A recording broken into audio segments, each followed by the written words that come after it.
have already started my work. अनि यो चाहिँ 105 चेनको छ. म नर्मली स्वेटरहरू बनाउँदा चाहिँ 100 चेनकै गर्छु, 100 चेन 105 को. अनि यो चाहिँ 105 को चाहिँ एज यु क्यान सी मेरो अगाडि ओभरसाइज देखिँदैछ. अनि यत्रो भयो मेजरमेन्ट. अनि यो चाहिँ मैले यो वर्कको लागि चाहिँ म सिंगल क्रोचेट युज गर्दैछु प्याटर्न.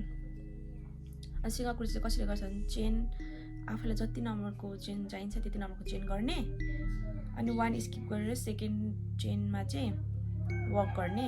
अनि त्यसको लागि चाहिँ हामीले यसरी धागो नलिकिन जस्ट हुकमा एउटा धागो हुन्छ अलरेडी. अनि त्यसपछि इन्सर्ट गर्ने. अनि यसरी यार्न लिने. अनि त्यसपछि स्लिप स्टिच गर्ने. फेरि इन्सर्ट लिने दुईटा हुन्छ. अनि इन्सर्ट गर्ने यसरी. अनि यसरी यो सिंगल क्रोचेट हुन्छ. त्यसरी नै तपाईले ठ्याक्क टोटल चाहिँ 105 चेन गरेपछि तपाईको 104 चेन चाहिँ 104 वटा स्टिच चाहिँ सिंगल क्रोचेटको हुन्छ. अब म यो कम्प्लिट यो फिनिश गरेर अनि ठ्याक्क टर्न सेकेन्ड रो कसरी गर्ने देखाउँछु. सो मैले मेरो कम्प्लिट गरिसकेँ फर्स्ट रो. अनि त्यसपछि चेन 1 टर्न यो वर्क. अनि त्यसपछि फेरि यहाँ यसरी धागो नलिकिन फर्स्ट जहाँनिर चेन 1 को टर्न गरेको थियौँ नि यो यसरी देखिन्छ होल आफै हो. त्यहाँनिर हुक इन्सर्ट गर्ने लिने यो वर्क गर्ने. अनि फेरि repeat this same work like single crochet नै सिंगल क्रोचेट वर्क नै गरेको गर्ने हो हामीले यो वर्कमा चाहिँ. अनि तपाईहरुलाई इच्छा लागे अरु हाफ डबल क्रोचेट स्टिच पनि युज गर्न सक्नुहुन्छ अथवा डबल क्रोचेट स्टिच पनि युज गर्न सक्नुहुन्छ. म चाहिँ यहाँ सिंगल गर्दैछु. अब यसरी नै यही रिपिट गर्दै गर्ने हो.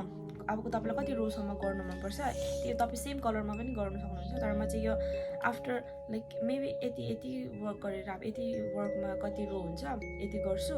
अनि त्यसपछि आई विल स्विच मेरो धागो चाहिँ यो कलरमा. Hi stay to. अनि मेरो चाहिँ वर्क यति भइसकेको छ. बेसिकली यहाँनिर 6 रो यहाँ 12 गर्दै गरेको छु. अब यहाँनिर पनि म यो चाहिँ 12 गर्छु. अनि अर्को कलर चेन्ज गर्दाखेरि चाहिँ त्यो चाहिँ नेक पार्टको लागि हो. सो त्यसको लागि चाहिँ I have to figure out like कति राख्ने भनेर. किनभने यो मेरो लागि न्यू प्रोजेक्ट भएकोले. सो सेयो त्यतिखेर लाइक नेक पार्ट गर्दाखेरि. Hello again. मैले चाहिँ मेरो फ्रन्टको लागि नेक लाइन पनि सकिसकेँ. आज हामी नेक पार्टदेखिको सुरु गर्दैछौँ. यहाँनिर चाहिँ मैले अलरेडी 35 सिंगल क्रोचेट गरिसकेको छु.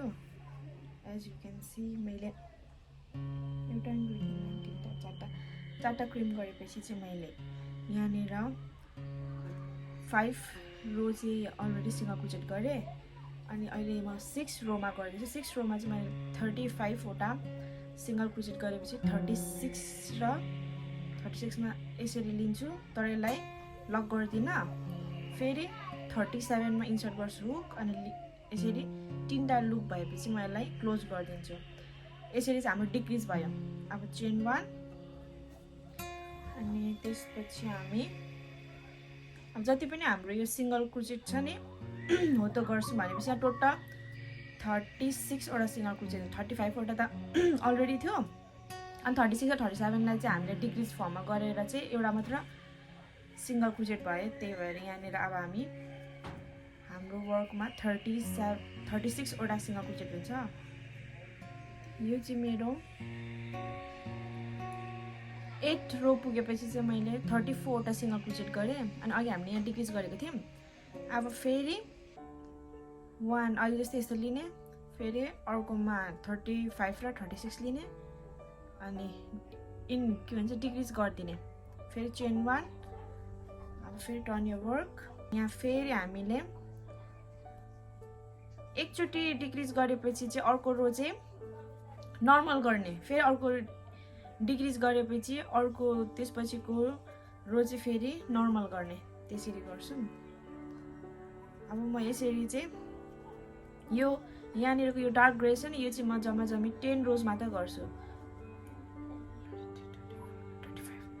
सो 35 यहाँ हुने रहेछ. अनि म यहाँ यसरी स्टिच मार्कर लगाइदिन्छु मैले चाहिँ बबी पिन युज गरेको छु तपाईहरु जे नि युज गर्न सक्नुहुन्छ अब म यो 35 सम्म त हाम्रो सिंगल क्रोचेट नै हुन्छ अब हामी डिक्रिज गर्नको लागि 1 2 मैले सेकेन्ड काउन्ट गरेर लिए अब फेरि यसरी जोइन गरेर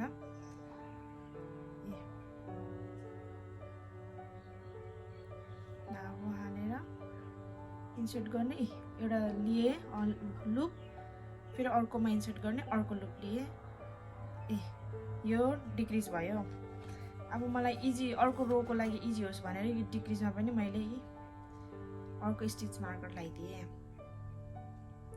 अब त्यसपछि एज युजुअल अब सिंगल क्रोचेट गर्ने 35 वटा यो हाम्रो नेकको लागि फर्स्ट रो भयो अब सेकेन्ड रो नर्मल गर्ने फेरि थर्ड रोमा चाहिँ डिक्रिज गर्ने फेरि फोर्थ रोमा नर्मल गर्ने त्यही रिपिट गरेपछि अनि एन्ड गरिदिने अनि त्यसपछि हामी दुईटा यस्तो पिसेसलाई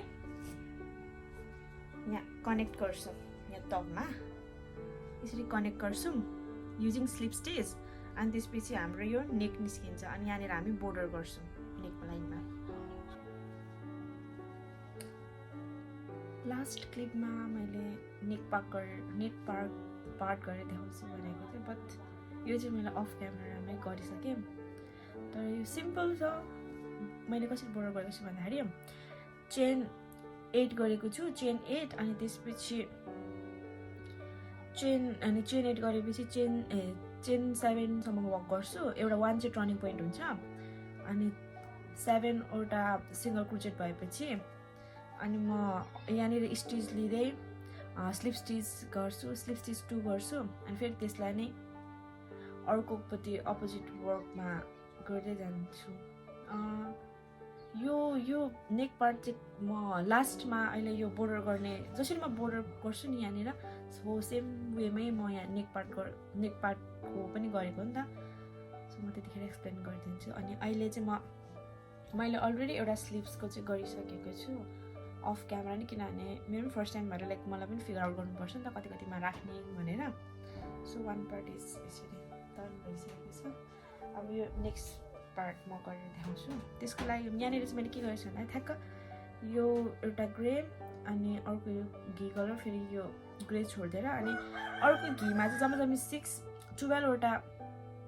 12 रो गरेको थिएँ भने यहाँनिर चाहिँ म 6 रोमा चाहिँ म आर्मको लागि वर्क गर्छु भनेपछि टपमा लिए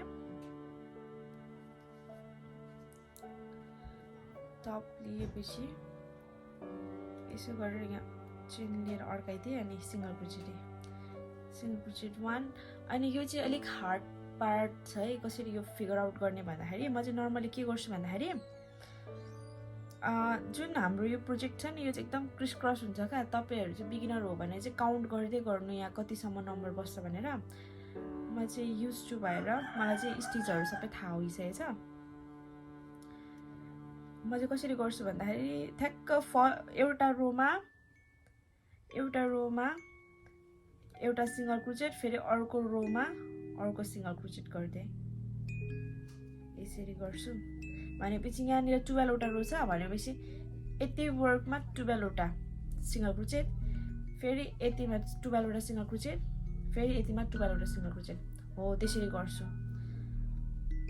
अनि तपाईहरुले चाहिँ गर्दाखेरि काउन्ट गर्दै गर्नु अब म तपाईहरुलाई ठ्याक्क मेरो यो फर्स्ट रो गरेर सेकेन्ड रो देखिको देखाउँछु तर यो सिम्पल छ कसरी गर्ने भन्दा फेरि फर्स्ट रो यसरी नै गर्दै जाने अनि यहाँ काउन्ट गर्दै गर्नु 12 वटा रोमा ठ्याक्क 12 वटा सिंगल क्रोचेट अनि यसको पनि म अर्को पार्टको पनि यहाँसम्म म सिंगल क्रोचेट गर्छु अनि चेन 1 फेरि रिपिट वर्क जसरी हामीले यो बडी पार्ट गरेको थियौं नि सेम त्यस्तै यहाँ आएर एउटा चेन लिने अनि फेरि यसरी वर्क गर्ने फेरि यहाँ आएपछि यतापट्टि एन्ड हुन्छ फेरि सिंगल क्रोचेट गर्दै अनि सेम रो रिपिट गरे गर्ने मेरो चाहिँ 1 2 3 4 5 6 7 चोटी कलर चेन 7 वटा ब्लक गरेको छु 7 वटा ब्लक गरेको छु अनि कस्तो गर्ने भने ठ्याक्क हामीले यो 7 वटा ब्लक गरिसकेको छु सबै मैले 12 रो गरेको छु अनि हामी यो जोइन चाहिँ हामी लास्टमा गर्छौं जब हाम्रो सबै यो रो सकिन्छ नि यो फिनिश्ड अहिले मेक सेन्स गर्दैन यो वर्क गरेपछि म तपाईहरुलाई देखाउँछु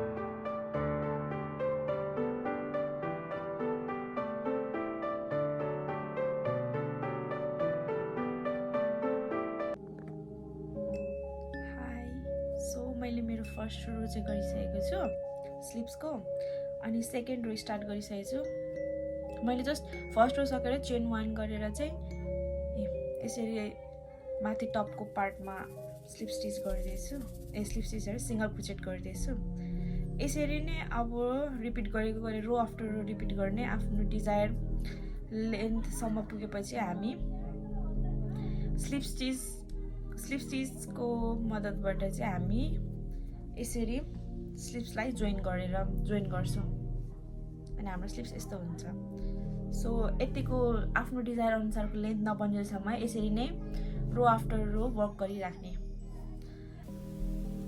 here I am done with my slips and the slips यसलाई जोइन गर्छु अनि यस्तो देखिन्छ वर्क चाहिँ ब्याक प्यानल फ्रन्ट भयो अनि अब यता साइड पनि हामी सँगसँगै सिउँछौं म चाहिँ डाइरेक्ट हुकले नै यसलाई जोइन गर्छु तपाईहरु चाहिँ लाइक निडल युज गरेर पनि यसलाई जोइन गर्न सक्नुहुन्छ म चाहिँ नर्मली के गर्छु भन्दाखेरि वान साइडको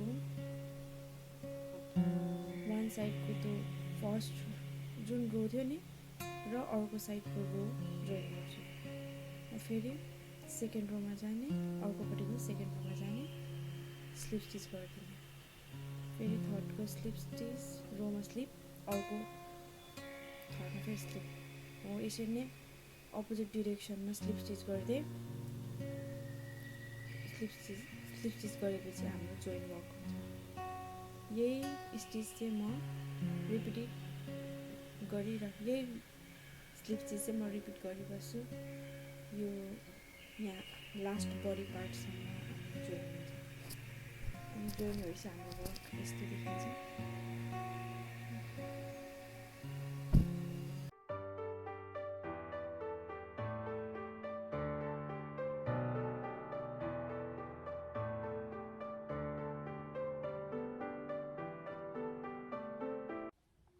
नाउ टाइम फर स्लिप्सको लागि चाहिँ अब यो अलरेडी यत्रो ठुलो साइज छ नि त अब हामीले अलिक सानो हाम्रो नारीको लागि सानो बनाउनको लागि चाहिँ हामी डिक्रिज गर्छौं त्यसको लागि चाहिँ म एकचोटि इन्सर्ट गर्ने स्लिप स्टिच गर्ने फेरि नेक्स्ट टाइम पनि अर्को स्टिचमा इन्सर्ट गर्ने स्लिप स्टिच गर्ने स्लिप स्टिच गर्ने यसरी चाहिँ दुईटा स्टिचबाट एउटा मात्र स्टिच बनिन्छ फेरि नेक्स्टमा 1 2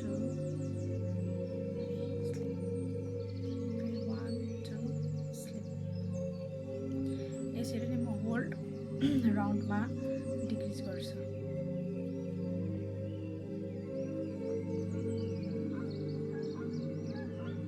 मैले डिक्रिज गरिसकेँ अब चेन 10 1 2 3 4 5 6 8 9 10 चेन 10 गरेपछि अब फेरि एउटालाई स्किप गर्ने अनि अर्को चेनदेखिको चाहिँ सिंगल क्रोचेट गर्ने टोटल 9 वटा सिंगल क्रोचेट हुन्छ 9 वटा सिंगल क्रोचेट भएपछि हामी अघि जुन डिक्रिज गरेको थियौं नि स्टिचहरु हो त्यहाँनेर वर्क गर्छौं 9 वटा भयो अनि अब यहाँनेर 1 2 3 चोटी स्लिप स्टिच गर्ने चेन 1 टर्न योर वर्क अनि त्यसपछि अघिको 9 वटा स्टिचमा फेरि वर्क गर्ने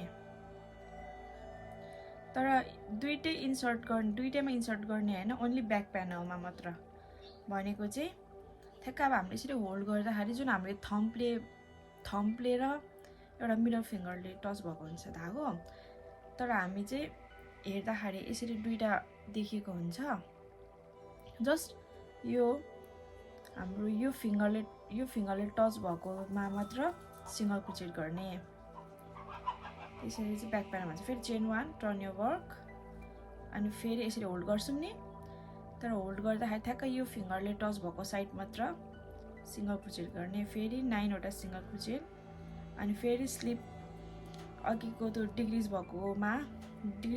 भएको स्टिचमा फेरि 3 चोटी स्लिप स्टिच गर्ने फेरि चेन 1 टर्न यो वर्क अनि फेरि ब्याक प्यानलमा मात्र सिंगल क्रोचेट गर्ने 1 2 3 चोटी स्लिप स्टिच चेन 1 टर्न यो वर्क अनि अब ब्याक प्यानलमा 9 चोटी सिंगल क्रोचेट गर्ने सो अनि यसरी चाहिँ हाम्रो बोर्डर बनिन्छ फेरि यो बडीमा चाहिँ अब बडी त यत्रो ठुलो छ नि त यसलाई चाहिँ म कसरी गर्छु भन्दा अब हामीले 3 चोटी स्लिप स्टिच गर्यो भने चाहिँ ओभरै सानो हुन्छ त्यही भएर म के गर्छु भन्दा यहाँनिर 10 वटा यहाँनिर जोइन गरेर म 10 वटा चेन लिन्छु 10 वटा चेन लिएपछि हाम्रो 9 वटा सिंगल क्रोचेट हुन्छ अनि यहाँनिर चाहिँ फर्स्ट चोटी गर्दाखेरि 3 चोटी स्लिप स्टिच गर्छु अनि यता जान्छु फेरि टर्न गरेर आउँदाखेरि फेरि 3 चोटी गर्नुपर्ने ठाउँमा 2 चोटी मात्र स्लिप स्टिच गर्छु फेरि मेरो 9 चोटी ब्याक प्यानलमा वर्क गर्छु अनि फेरि रिटर्न आएर यहाँ स्लिप स्टिच गर्छु नि त्यसमा फेरि 3 चोटी स्लिप स्टिच गर्छु भनेको 3 र 2 को अल्टर गर्दै म यहाँ बोर्डर लाउँछु त्यसरी चाहिँ हाम्रो बडीमा ठिक्कको बोर्डर बस्छ सो मेरो त्यही छ प्लान अब म एकैचोटी मेरो यो बोर्डरहरु सकेर एन्डमा रिजल्ट देखाउँछु बाइ फर नाउ